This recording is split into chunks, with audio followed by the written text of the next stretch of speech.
Merhaba sevgili anneler. Bebeklerde öksürük sorunu ile ilgili konumuza başlamadan videoyu beğenip abone olmayı unutmayınız. Bebeklerde öksürük sıkça karşılaşılan bir sağlık sorunu ve bazen daha ciddi hastalıkların habercisi olabiliyor. Bebeklerin bağışıklık sistemi henüz gelişmediği için öksürük genellikle 1 ila 2 ay sonrasında başlar ve birçok bebek 1 yaşına kadar en az bir kez öksürük geçirir. Öksürük genellikle aşamalı bir şekilde başlar ve başlangıçta gün içinde 3-4 kez hafifçe görülür. Ancak müdahale edilmediği takdirde zamanla şiddetini artırabilir. Bu yüzden erken müdahale çok önemli. Bebeklerde öksürük, soğuk algınlığı ve grip gibi hastalıkların da belirtisi olabilir. Bu dönemde boğaz enfeksiyonlarına rastlanabilir ve bu da öksürüğün artmasına neden olabilir. Öksürüğün şiddetini artıran durumlarda, özellikle balgamda kan görülmesi durumunda bir doktora başvurulmalıdır. Çünkü bu, boğazın tahriş olduğunu gösterebilir. Peki, bebeklerde öksürüğü hafifletmek için neler yapabilirsiniz? 1. Bitkisel çaylar. Elma kabuğu gibi doğal malzemelerle hazırladığınız çaylar öksürüğün hafiflemesine yardımcı olabilir. Ancak bebeklerin yaşı ve alerjik durumlarına dikkat etmek önemlidir. 2. Bal ve zencefil karışımı. 3 yaş ve üzeri çocuklar için bal ve zencefil karışımı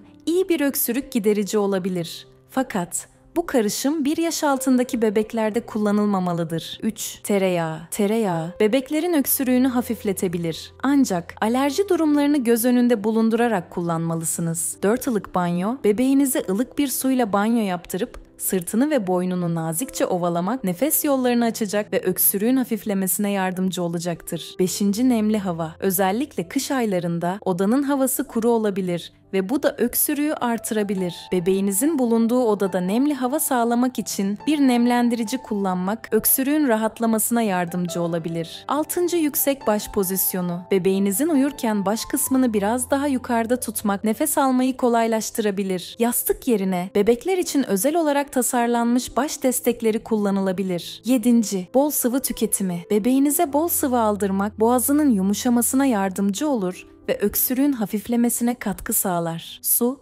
sıvı kaybını önleyerek bebeğinizin rahatlamasını sağlar. Eğer tüm bu yöntemlere rağmen bebeğinizin öksürüğü geçmezse ya da ateş, ishal gibi belirtiler de eşlik ediyorsa mutlaka bir doktora başvurmanız gerekir. Unutmayın, bebekler sıklıkla hasta olabilir, ancak zamanında müdahale ile sağlık sorunlarının önüne geçebilirsiniz.